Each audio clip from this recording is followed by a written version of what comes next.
Pernah nggak sih kita terjebak di dalam kepala sendiri, menganalisis sebuah perasaan, sampai akhirnya rasa itu sendiri hilang entah kemana? Nah, hari ini kita bakal kupas tuntas sebuah cerita kuno yang luar biasa relevan tentang seorang derwis dan sebuah tamparan. Kisah ini bakal membuka mata kita tentang betapa bedanya antara merasakan sesuatu dengan sekedar memikirkannya. Oke, cerita kita ini dimulai di sebuah tempat yang tenang banget, di tepi sungai. Siapa sangka, di tempat sedamai ini justru ada pelajaran hidup yang bisa mengubah cara kita melihat sebuah pengalaman.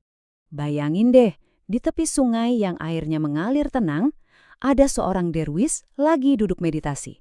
Suasananya hening, pikirannya jernih, jiwanya damai.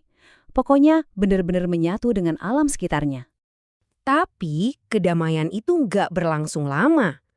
Tiba-tiba ada orang lain lewat. Matanya, entah kenapa, tertuju pada tengkuk si derwis yang terbuka.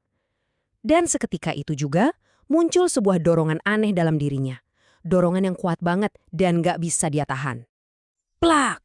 Tiba-tiba aja, sebuah tamparan keras mendarat di tengkuk derwis itu. Suaranya memecah keheningan, menghancurkan semua kedamaian dalam sekejap. Sebuah tindakan kekerasan yang datang tiba-tiba, dan tanpa alasan yang jelas sama sekali.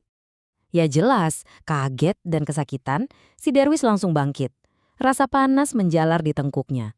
Naluri untuk membalas itu langsung berkobar. Reaksi yang sangat jujur dan sangat manusiawi kan? Siapapun pasti akan begitu. Tapi, disinilah ceritanya jadi makin menarik.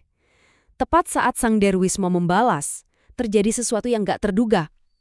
Momen kekerasan fisik ini, malah berubah jadi dialog filosofis yang dalam banget. Tunggu dulu, teriak si penyerang. Anehnya yang keluar dari mulutnya itu bukan permintaan maaf, malah sebuah pertanyaan yang sama sekali gak nyambung dengan apa yang baru aja terjadi. Dia nanya gini, suara plak tadi itu asalnya dari tanganku atau dari tengkukmu ya? Kebayang nggak? Sebuah pertanyaan yang dingin banget, seolah-olah rasa sakit yang baru aja dia sebabkan itu cuma sebuah objek penelitian. Nah, di sini kita lihat dengan jelas ada dua dunia yang bertabrakan. Si penyerang, dia itu tenggelam dalam dunianya sendiri, dunia teori. Sibuk berspekulasi, menganalisis, tapi nggak merasakan apa-apa. Sementara itu, si derwis, dia sedang berhadapan langsung dengan kenyataan. Kenyataan pahit dari rasa sakitnya. Jawaban si derwis itu telak banget. Cari tahu aja sendiri jawabannya, katanya tegas. Aku lagi kesakitan, jadi aku sama sekali nggak tertarik buat berteori.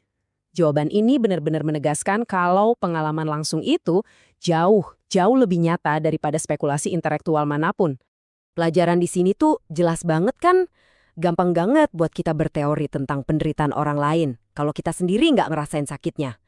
Teori itu lahir dari jarak, sementara pengalaman lahir dari kenyataan yang nggak bisa kita hindari. Jadi, kisah ini tuh bukan cuma soal tamparan dan rasa sakit fisik ya. Ini adalah sebuah metafora, sebuah perumpamaan untuk kebenaran yang jauh lebih dalam tentang cara kita memahami dunia dan diri kita sendiri. Tamparan ini sebenarnya mewakili semua pengalaman yang kita rasakan secara mendalam. Mungkin cinta yang bikin hati bergetar, rasa kehilangan yang menyakitkan, atau kebahagiaan yang meluap-luap. Pengalaman-pengalaman semacam ini tuh nggak bisa diperdebatkan. Mereka cuma bisa dirasakan. Seperti yang disimpulkan dalam cerita ini, ketika seseorang mengalami yang ilahi, minat untuk berteori akan jauh berkurang. Nah, yang ilahi di sini itu bukan melulu soal agama atau Tuhan ya. Ini bisa berarti momen puncak sebuah pengalaman. Misalnya saat kita benar-benar terpesona oleh keindahan alam, atau saat kita merasakan cinta tanpa syarat, atau menemukan tujuan hidup kita.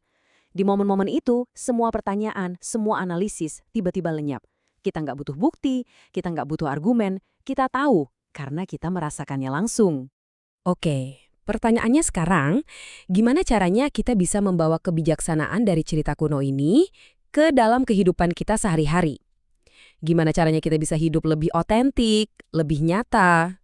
Nah, ada 3 pelajaran praktis yang bisa kita ambil dari kisah si derwis ini. 3 langkah ini bisa bantu kita membedakan mana pengalaman yang beneran nyata dan mana teori kosong yang seringkali cuma menyesatkan. Pelajaran pertama. Rasakan, jangan cuma dipikirin. Waktu kita lagi sedih, jangan buru-buru menganalisis kenapa aku sedih. Coba deh izinkan diri kita untuk beneran merasakan kesedihan itu. Waktu bahagia, ya nikmati aja kebahagiaannya. Nggak perlu dibedah. Perasaan kita itu ibarat kompas yang nunjukin kebenaran yang sesungguhnya. Pelajaran kedua, alami langsung. Jangan cuma baca buku tentang cinta, tapi beranilah untuk jatuh cinta. Jangan cuma nonton video tentang naik gunung, tapi daki sendiri gunung itu. Terjun langsung ke dalam kehidupan. Karena pengalaman adalah guru terbaik yang nggak akan pernah bisa digantikan oleh buku manapun. Dan pelajaran ketiga, waspada. Jangan gampang percaya sama teori-teori yang kedengarannya indah, tapi nggak punya akar di dunia nyata. Selalu tanya ke diri sendiri, orang yang ngomong ini pernah nggak sih dia beneran ngerasain apa yang dia omongin? Hati-hati sama argumen dari orang-orang yang nggak pernah ngerasain tamparannya sendiri. Jadi sebagai penutup, coba deh kita renungkan sama-sama. Di area mana dalam hidup kita ini terlalu banyak berpikir, tapi terlalu sedikit merasakan. Teori apa yang selama ini kita pegang erat-erat, yang mungkin sudah saatnya diuji langsung dengan pengalaman yang nyata.